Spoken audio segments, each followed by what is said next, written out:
Millionaire's ex-wife humiliated his mom in the bank. Next day, he changed everything. The marble floors of First Metropolitan Bank gleamed under the soft glow of chandeliers as Vivian Walsh strode through the glass doors, her Gucci handbag swinging with each confident step.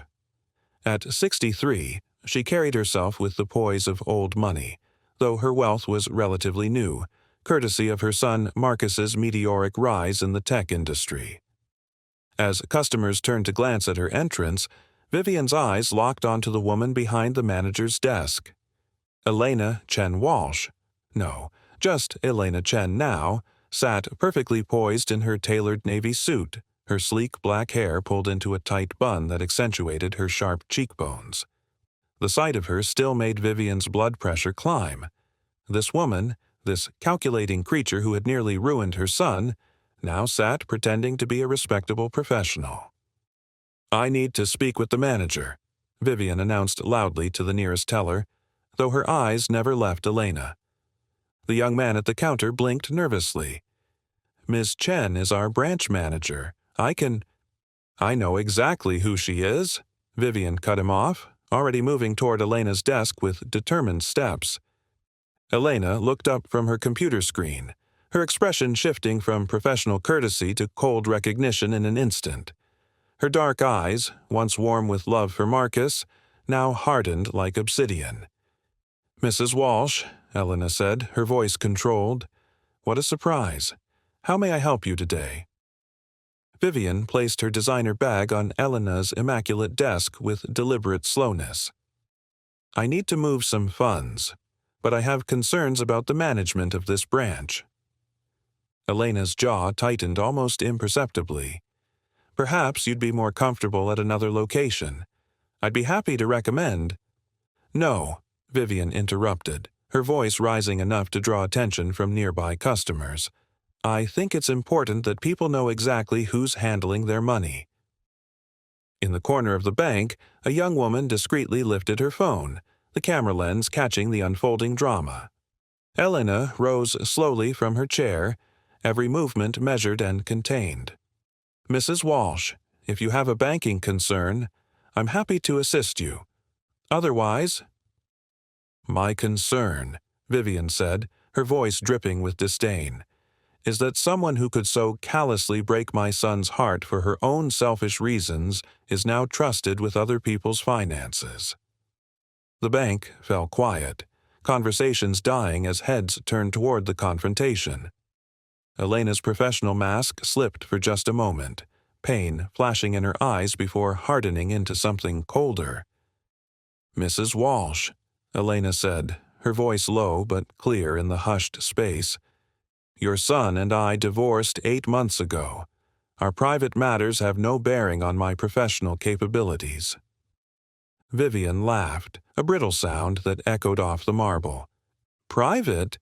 You made it the talk of the town, dear. Poor Marcus Walsh, left by his gold-digging wife the moment he refused to cut his mother out of his life. Isn't that right?" In his downtown office 20 miles away, Marcus Walsh stared at spreadsheets without seeing them, a familiar heaviness settling in his chest. 8 months, and still the mere thought of Elena made him feel like he was drowning on dry land.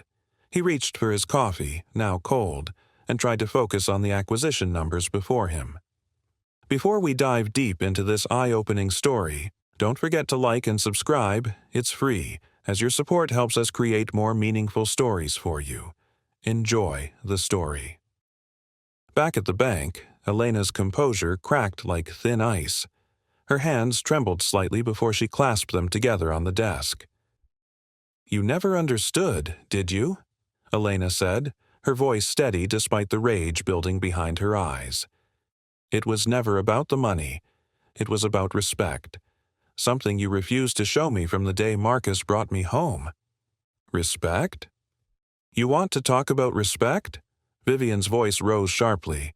"You, who couldn't even respect the traditions of a family you married into?" Elena's laugh was hollow. "Traditions? Is that what you call controlling every aspect of our lives? Critiquing my every decision? Questioning my loyalty when I wanted to send money to my sick father?" Customers shifted uncomfortably, some pretending not to listen while others openly stared. The young woman with the phone had now moved closer, her camera still recording. "I was protecting my son," Vivian insisted, color rising in her cheeks. "Someone had to see through your act." Elena stepped around her desk, standing just feet from her former mother-in-law. For a woman 5 inches shorter than Vivian, she suddenly seemed to tower in the space. "Let me make something perfectly clear, Mrs. Walsh," Elena said, her voice carrying through the bank's hushed atmosphere.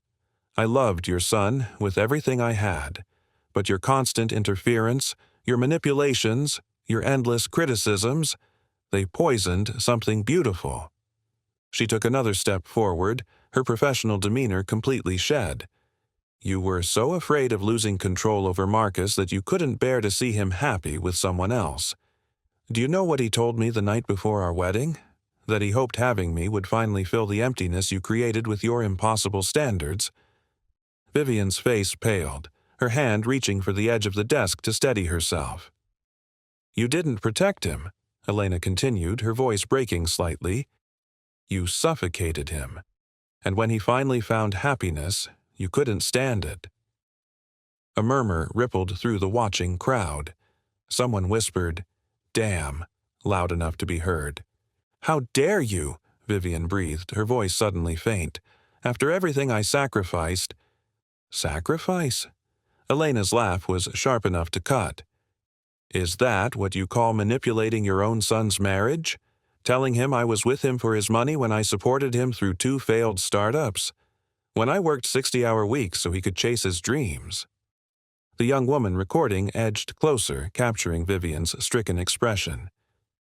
"Did you know," Elena said, addressing the watching crowd as much as Vivian, "that this woman checked my bank accounts behind my back, that she hired someone to follow me, that she told my husband I was cheating when I was actually organizing his surprise birthday party?" Vivian swayed slightly, her face ashen. "Lies," she whispered, but the word lacked conviction. "Everyone here knows Marcus Walsh, the tech genius," Elena said, "the millionaire entrepreneur. What they don't know is that behind every successful man is not just a woman, but sometimes a mother who will destroy anyone who threatens her control." The words hung in the air like physical things. Vivian's breathing became labored, her hand clutching at her chest. "You took him from me," Vivian gasped. Her eyes rolled back as her knees buckled beneath her. The sound of her body hitting the marble floor echoed like a gunshot through the silent bank.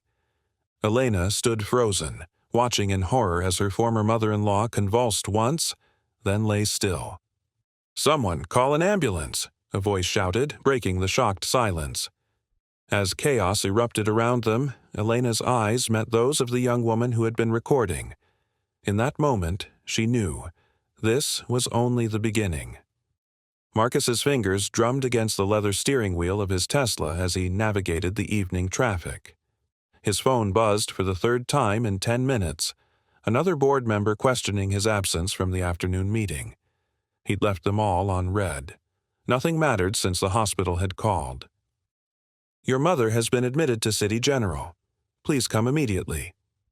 No details, no explanation, just a single sentence that had sent his world tilting on its axis. The hospital corridor smelled of antiseptic and despair as Marcus strode through the automatic doors, his 6'2" frame tense with worry. At the nurse's station, a middle-aged woman with tired eyes directed him to the 4th floor. "She's stable now," the nurse said. "The doctor will speak with you soon." Stable. The word should have brought relief. Instead, it raised more questions. Stable from what? Outside his mother's room, 2 orderlies whispered in hushed tones, their conversation cutting off abruptly as Marcus approached. He caught fragments: the bank incident and complete humiliation, before they scattered like startled birds. Vivian lay against stark white sheets, her usually perfect makeup gone, her skin pallid beneath the fluorescent lights. Various monitors beeped a steady rhythm beside her. She looked small, smaller than he'd ever seen her. Without her carefully constructed armor of designer clothes and perfect hair, she was just a vulnerable old woman. "Mom?" Marcus whispered, taking her limp hand in his. No response. A doctor in a white coat appeared at his elbow, clipboard in hand. "Mr. Walsh? I'm Dr. Patel. Your mother suffered what appears to be a stress-induced cardiac event." "Cardiac? But she's always been healthy. Her last checkup was perfect." Dr. Patel's expression remained neutral. "Sometimes these events are triggered by acute emotional distress. Has your mother been under unusual stress recently?" Marcus ran a hand through his dark hair. "No more than usual. She's always been high-strung." A nurse entered, adjusting Vivian's IV line. She glanced at Marcus with something that looked strangely like recognition, then pity. "You're her son? The tech guy?" she asked. Marcus nodded, confusion creasing his brow. The nurse hesitated. "I'm sorry about what happened at the bank. It's all over social media. My daughter showed me the video." "Video? What video?" His stomach tightened with foreboding. The nurse's eyes widened. "Oh, I thought you knew. I shouldn't have. What happened to my mother?" Marcus's voice dropped to a dangerous whisper. The doctor shot the nurse a warning look. "Mr. Walsh, perhaps we should focus on your mother's current condition. She's sedated now, but—" "No." Marcus stood, suddenly imposing in the small hospital room. "I need to know what happened. Now." In the hallway, whispers continued. A young orderly approached cautiously, phone in hand. "Sir, I think you should see this. It might explain—" The video began to play. Elena's voice, sharp with years of suppressed anger, his mother's pale face, the gathered crowd of spectators. Each word was a knife, twisting in his gut. When Vivian collapsed to the marble floor, Marcus felt his knees weaken. "Where is she?" he asked, his voice hollow. "Your mother is right," the orderly began. "Not her. Elena. Where is Elena now?" Back in her apartment across town, Elena sat on the edge of her bathtub, still in her work clothes, staring at nothing. Her phone had been ringing non-stop for hours. She'd turned it off after the first call from the bank's regional manager. Words like professional conduct and administrative leave had barely registered through the fog of shock. "What have I done?" The question echoed in her mind like a funeral bell. Years of contained resentment, of swallowing Vivian's subtle digs and not-so-subtle manipulations, all of it had erupted in a volcano of pent-up rage. And now Vivian was in the hospital. Because of her. Elena's hands shook as she finally peeled off her suit jacket.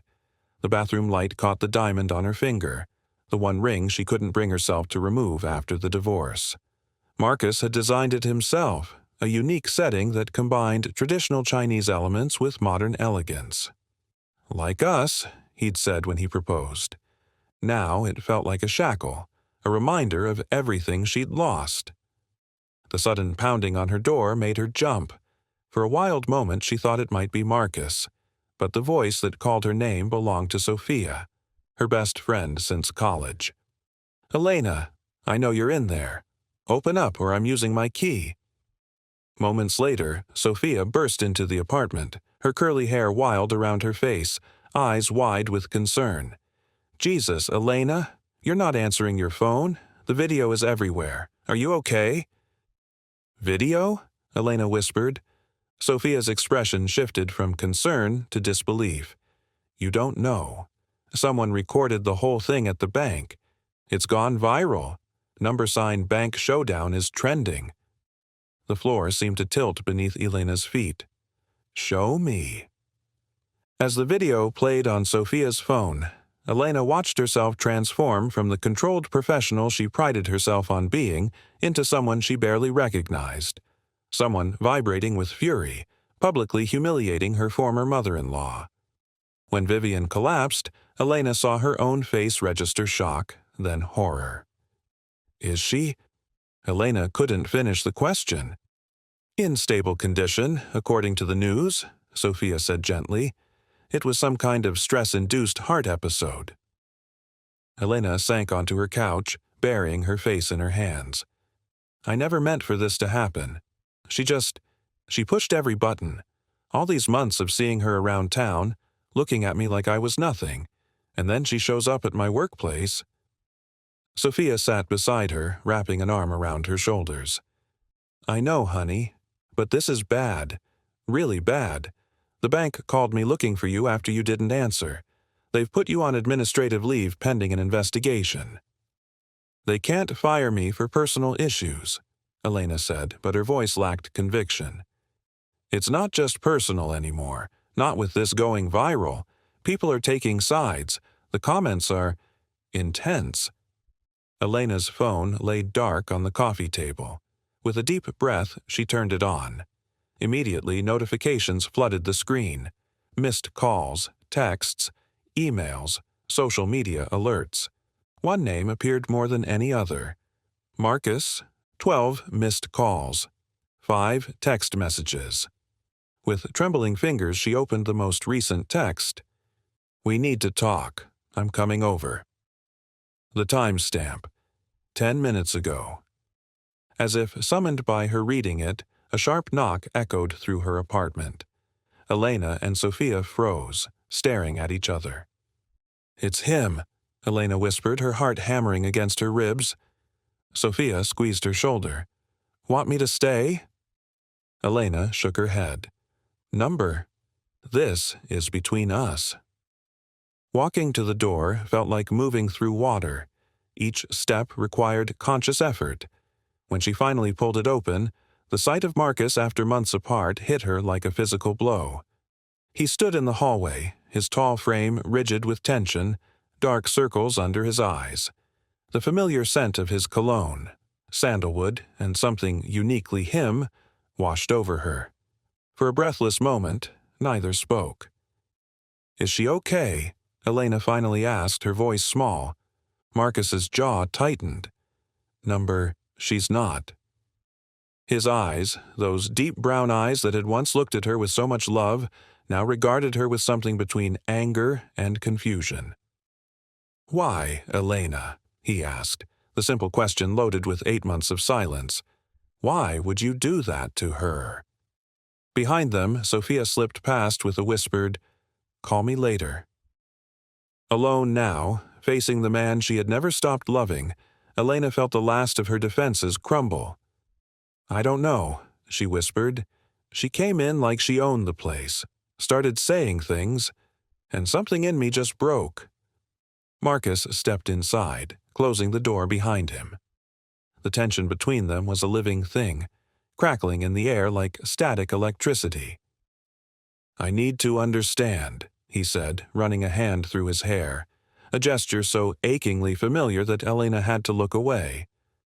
Because the woman in that video, that wasn't the Elena I knew. The Elena you knew? Her laugh was brittle, sharp enough to cut. Which one? The one who wasn't good enough for your mother? The one who was supposedly after your money? Or the one who finally got tired of being treated like an intruder in her own marriage? Marcus flinched as though she'd slapped him. He moved to the window, looking out at the city lights blooming in the twilight, the same view they had once shared, planning their future while wrapped in each other's arms. I never thought you were after my money, he said quietly. But you let her think it. You let her say it. Over and over. Elena's voice trembled. Do you have any idea what that felt like? To have the person who should have been my ally, my family, constantly questioning my intentions. Marcus turned, his expression pained. I told her she was wrong. But you never stopped her, did you? You never set boundaries. Elena sank onto the couch, suddenly exhausted. It was always, that's just how Mom is, or she'll come around eventually. The silence stretched between them, heavy with unspoken words and missed opportunities. I never wanted the divorce, Marcus finally said, his voice barely audible. Elena looked up, meeting his gaze. Neither did I. The simple admission hung in the air, changing the atmosphere in the room. Marcus took a tentative step toward her, then stopped himself.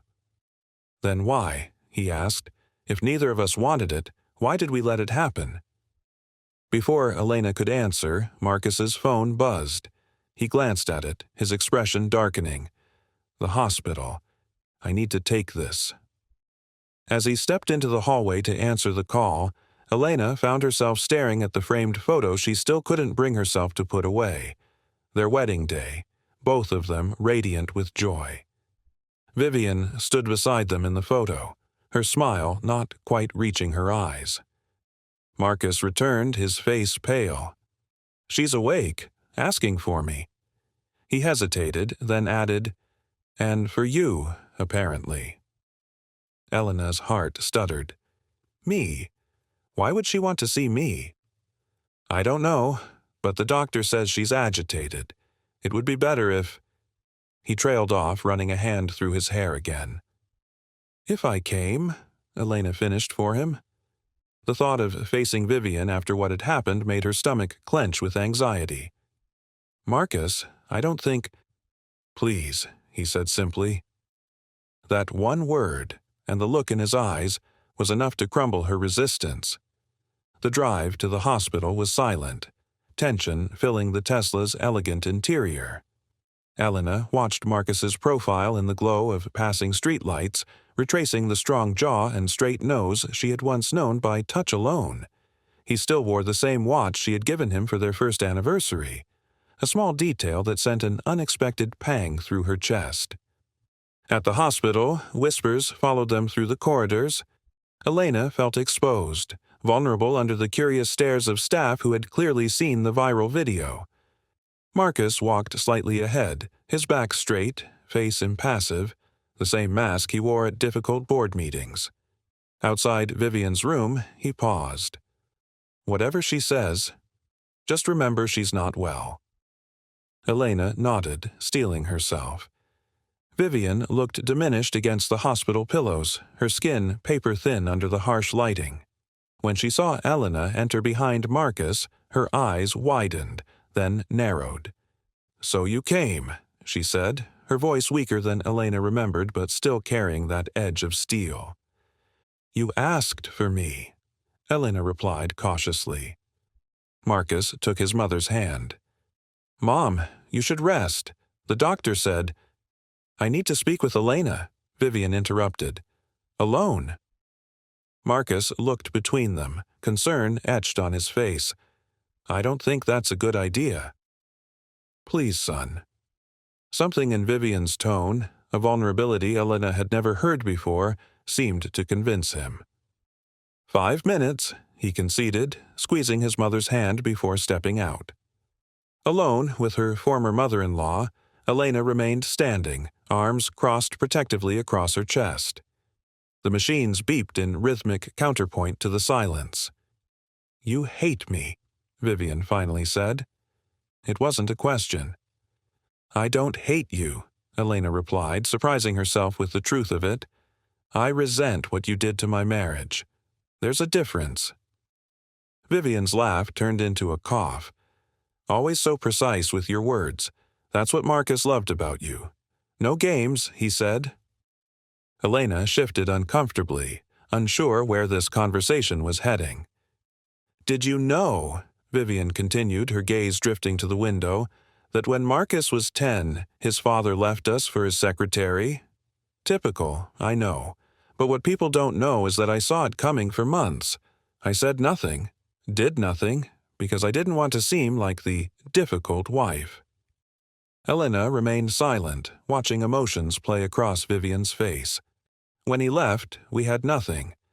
Marcus watched me struggle, work 3 jobs, beg for extensions on bills."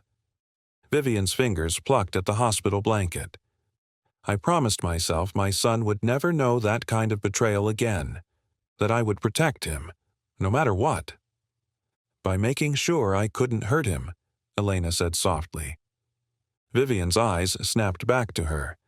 "You were too perfect, too understanding. Nobody is that good." "I loved him," Elena said simply. "I still do." Something flickered in Vivian's expression. Surprise, then a strange relief. "Then why did you let my interference drive you away? If you truly loved him—" "Because I couldn't fight both of you," Elena interrupted, emotion finally breaking through her composed exterior. "I was fighting you, and I was fighting his unwillingness to stand up to you. It was exhausting, Vivian. Every day feeling like I had to prove myself worthy." Vivian was quiet for a long moment, studying Elena's face as if seeing her clearly for the first time. "Marcus has a storage unit," she finally said. "Unit 247 at Safekeep Storage on Westlake Avenue. The code is his birthday." Elena frowned, confused by the sudden change in topic. "Why are you telling me this?" "Because there are things you should see. Things I should have shown you both long ago." Vivian's eyes drifted closed, fatigue overtaking her. "Go there. Then you'll understand." Outside in the hallway, Marcus paced, checking his watch repeatedly. When Elena emerged, he searched her face. What happened? What did she say? Elena hesitated, then made a decision. "She gave me an address, a storage unit. She says there's something there we both need to see." Marcus's expression clouded with confusion. "Storage unit? What's she talking about?" "I don't know, but she seemed different, sincere, maybe." Elena hesitated, then added, "I think we should go." 20 minutes later, they pulled up outside Safekeep Storage, a modern facility with keypad-secured gates. Marcus punched in his birthday at the main entrance, his brow furrowed in concentration. "I didn't even know she had a storage unit," he muttered as they walked down the well-lit corridor. What could possibly be so important?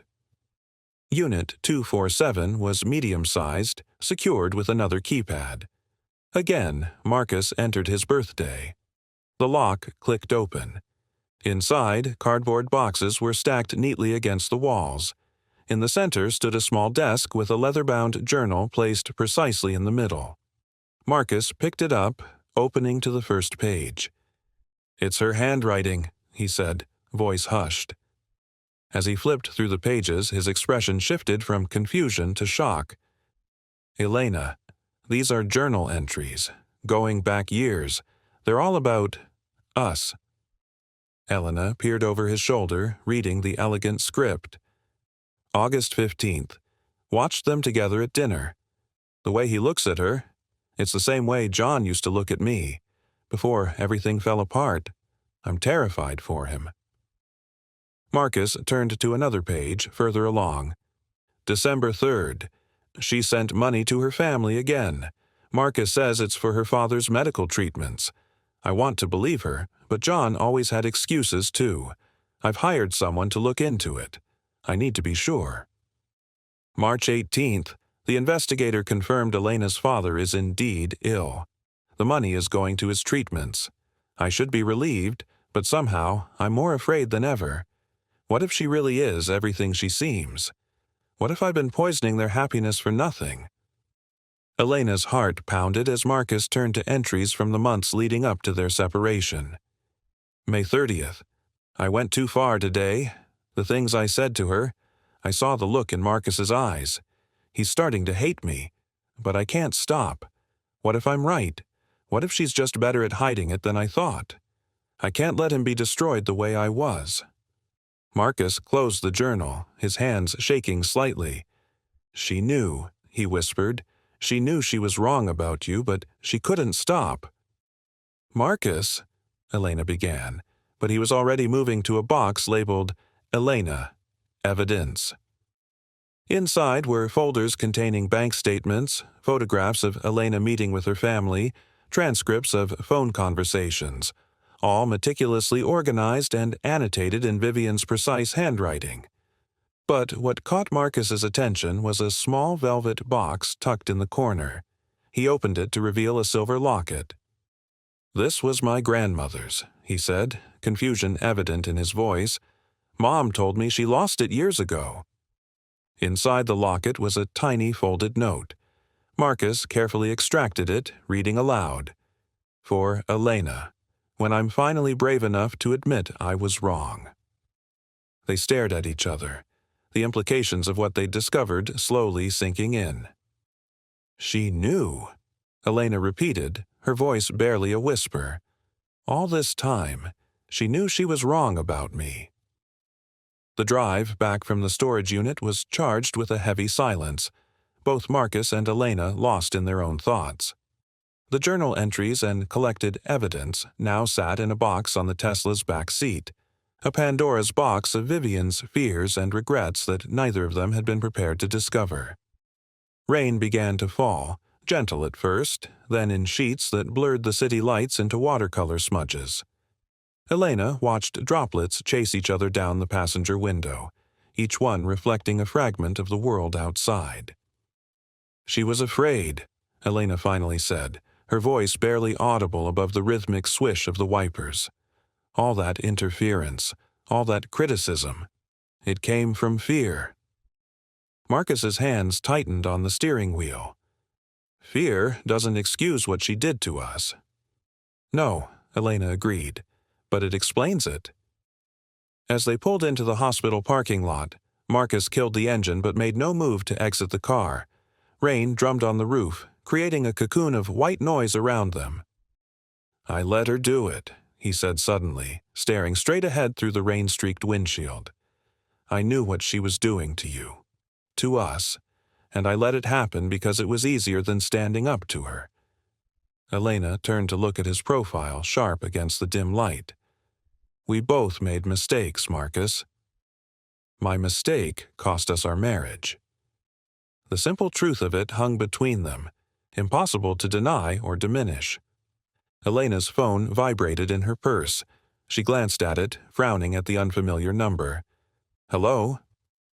"Ms. Chen, this is David Miller, head of security at First Metropolitan Bank." The man's voice was professionally detached. "I'm calling to inform you that we've begun our internal investigation of yesterday's incident.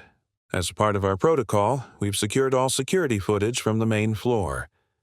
Elena's stomach dropped. "I see." "Given the sensitive nature of what occurred, the footage has been temporarily classified. However, I wanted to inform you that we've noticed some unusual activity in our systems. Someone appears to have attempted to access and delete yesterday's footage shortly after the incident." Elena's eyes widened. "That wasn't me, if that's what you're suggesting." "We're aware it wasn't you, Ms. Chen. Our logs show the access attempt came from a remote location using executive credentials. We're still investigating who might have had both the access and motivation to do this." As the call ended, Elena turned to Marcus, her expression troubled. "Someone tried to delete the security footage from the bank yesterday, using executive credentials." Marcus frowned. "Executive? That would be regional management or higher." He paused, a new thought occurring to him. "Or someone with access to those credentials." The realization hit them simultaneously. "Victoria," they said in unison. Victoria Mills, Marcus's business partner and the company's chief operating officer. The woman who had comforted Marcus through the divorce, who had gradually taken on more responsibility within the company as he struggled with his personal life. The woman who had always made her dislike of Elena clear. "She's been trying to expand her role for months," Marcus said slowly, pieces falling into place. "Every time I was distracted by personal issues, she'd step in, take over another project, another decision. And what could be more distracting than your ex-wife publicly humiliating your mother?"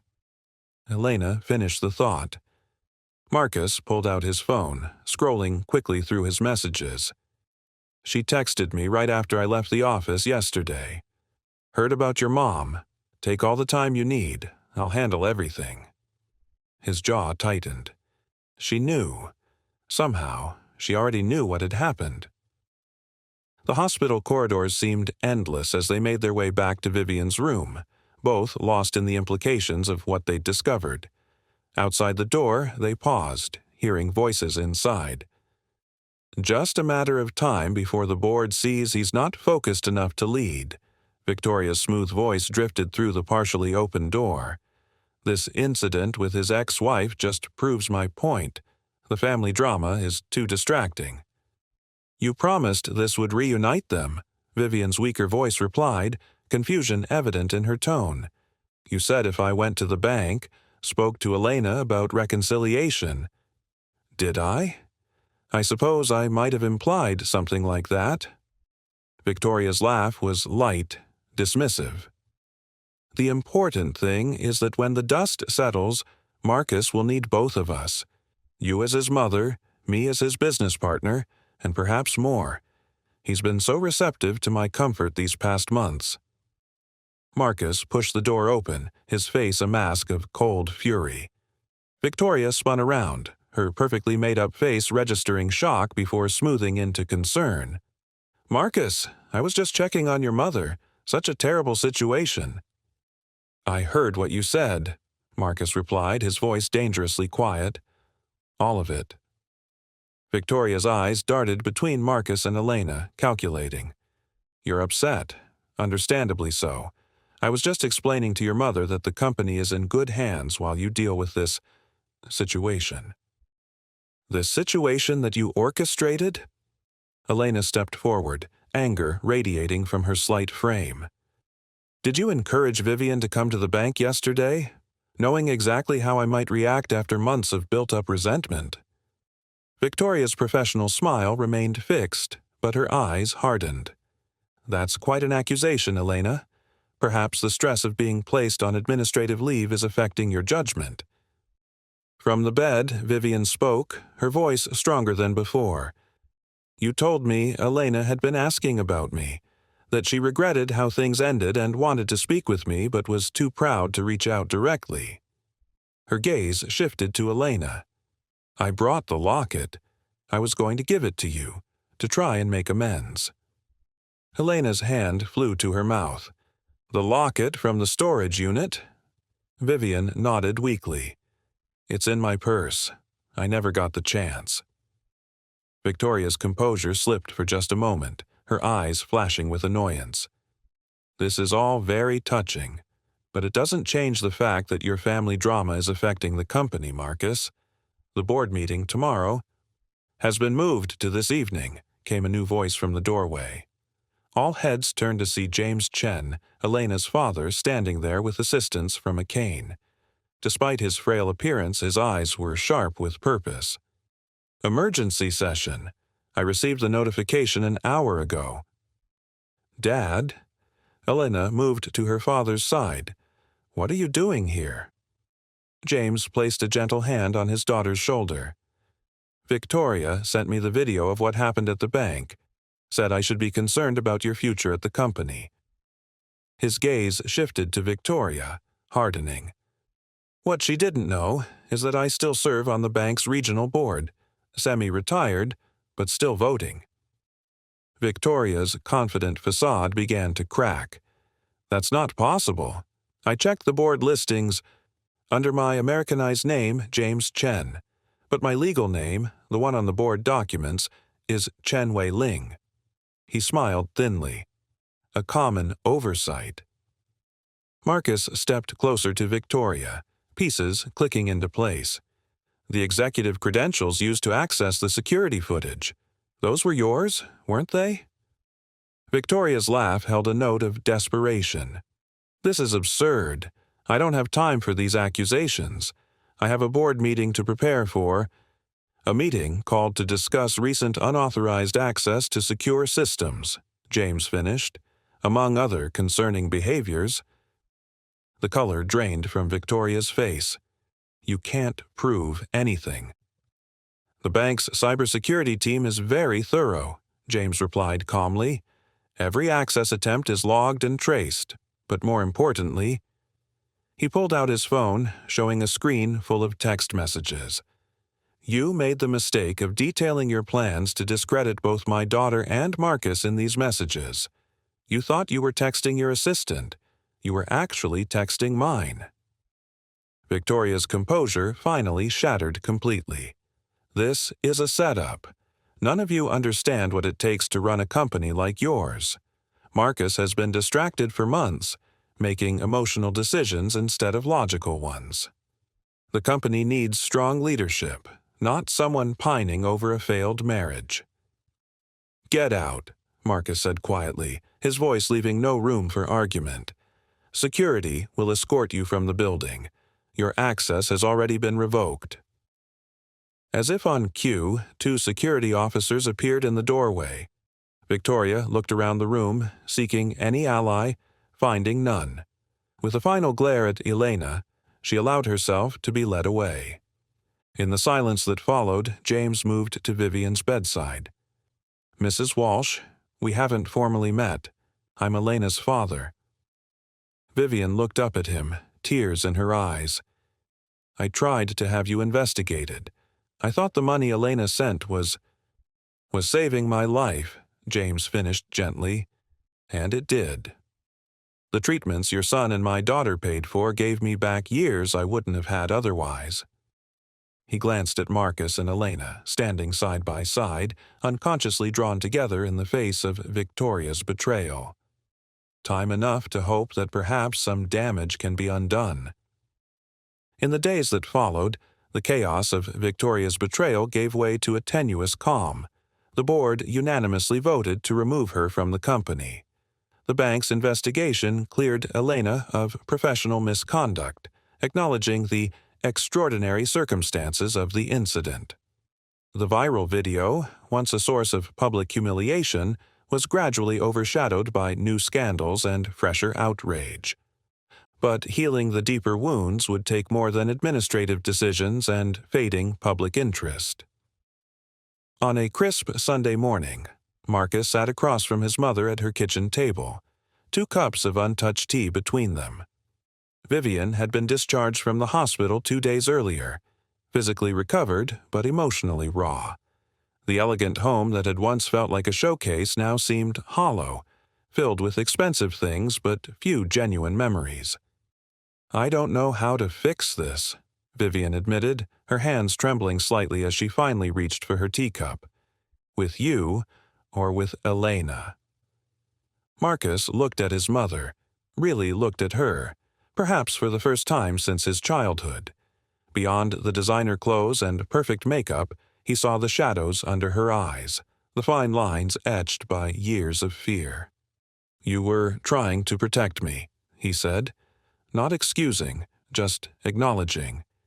"Yes, but I was protecting you from something that wasn't there." Vivian's gaze drifted to the window, where autumn leaves danced in the breeze. "I was so afraid of seeing you hurt the way I was hurt that I became the one hurting you." "Why didn't you tell me about the storage unit, about your suspicions and investigations?" Vivian's smile was sad, because deep down, I knew I was wrong about her. Each piece of evidence I collected only proved how genuine she was. It was easier to keep pretending than to admit I'd nearly destroyed your happiness for nothing. Marcus reached across the table, covering his mother's hand with his own. "I let you do it. I should have set boundaries years ago." "Would you have? If Victoria hadn't manipulated us all, if Elena hadn't confronted me at the bank, would anything have changed?" The question hung between them, impossible to answer with certainty. "I'd like to think so," Marcus finally said, "but the truth is, sometimes we need to be shaken awake." In the quiet kitchen, mother and son began the slow, awkward work of establishing a new relationship, one built on honesty rather than fear, on respect rather than control. It would take time, and there would be setbacks, but for the first time in years, there was also hope. Across town, Elena and her father sat side by side on a park bench, watching children play on a nearby playground. James looked stronger each day, the experimental treatments having halted the progression of his illness. "You never told me how bad things were with Vivian," James said, his voice gentle with concern. Elena shrugged, pulling her cardigan tighter against the autumn chill. "What would have been the point?" You were fighting your own battles. Still, a father should know when his daughter is unhappy. I wasn't unhappy with Marcus, Elena clarified. Just with the situation. There's a difference. James nodded thoughtfully. And now, with everything that's happened? Elena watched a little girl being pushed on a swing by her mother, their laughter carrying on the breeze. Now, I'm not sure what I am. Angry, relieved, both, maybe. And still in love, James added quietly. Elena didn't deny it. Couldn't deny it. It's not that simple, Dad. It never is. James patted her hand. But sometimes, the things most worth having are the ones you have to fight for. Even when the fight is hard. Even when you're not sure you can win. Later that evening, as sunset painted her apartment in hues of gold and amber, Elena heard a knock at her door. She opened it to find Marcus standing there, a small velvet box in his hand, the one from the storage unit. Your mother's locket, Elena said, recognizing it immediately. She wanted you to have it, for real this time. Marcus held it out to her. No manipulation, no hidden agenda, just an olive branch. Elena hesitated, then took the box. Thank you. They stood awkwardly in her doorway, former husband and wife, strangers and yet the people who knew each other best in the world. Would you like to come in? Elena finally asked. Marcus nodded, following her inside. As she closed the door behind him, both knew this wasn't an ending or a beginning, just another step on a long, complicated journey back to each other. Epilogue: The Hammer and the Stone. 6 months later, the spring sun warmed the small gathering in Vivian's backyard. A simple birthday celebration for James had brought them all together. Elena and Marcus, Vivian and James, a few close friends. No grand gestures, no dramatic pronouncements. Just people sharing a meal, tentatively rebuilding connections that had once seemed irreparably broken. As Elena helped Vivian carry plates from the kitchen, the older woman paused, touching Elena's arm gently. I have something to say to you, Vivian began, her voice steady but humble. Something I should have said long ago. Elena set down the plates, giving Vivian her full attention. I spent so many years believing I was protecting my son, when really I was just afraid. Vivian's eyes were clear, unguarded.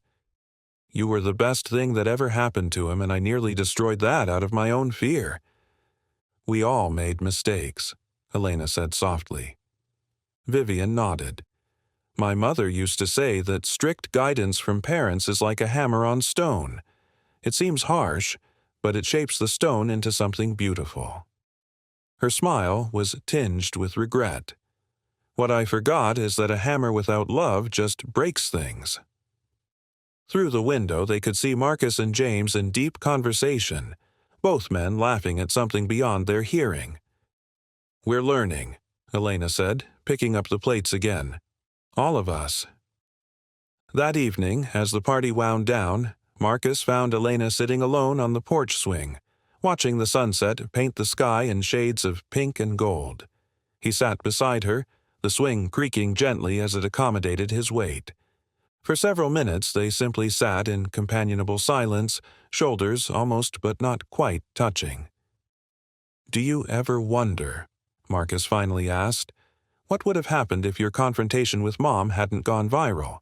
If Victoria hadn't tried to manipulate us? If we'd just continued as we were? Elena considered this, watching the last sliver of sun disappear behind the distant hills. Sometimes, she admitted, but I think we needed the breaking to find our way to rebuilding. Like the hammer and the stone, Marcus said, remembering his mother's words from earlier. Exactly. Elena turned to look at him, really look at him, for perhaps the first time since their separation. The hammer broke us apart, but maybe now we can build something stronger from the pieces. As darkness fell around them, they remained on the porch swing, Not quite together, but no longer apart, finding in the gentle rhythm of its movement a new tempo for their complicated dance. Not an ending, not yet a beginning, but a moment of quiet grace in which all possibilities remained open, a fragment of time in which pride gave way to understanding, fear surrendered to hope, and the jagged edges of broken hearts began, slowly, to find their way back to one another. Don't forget to like this video if you believe in the power of love to break down walls and bridge any divide. Please do comment your feedback and subscribe to our channel for more powerful stories of family, redemption, and the triumph of love over pride. Remember, it's never too late to change your story.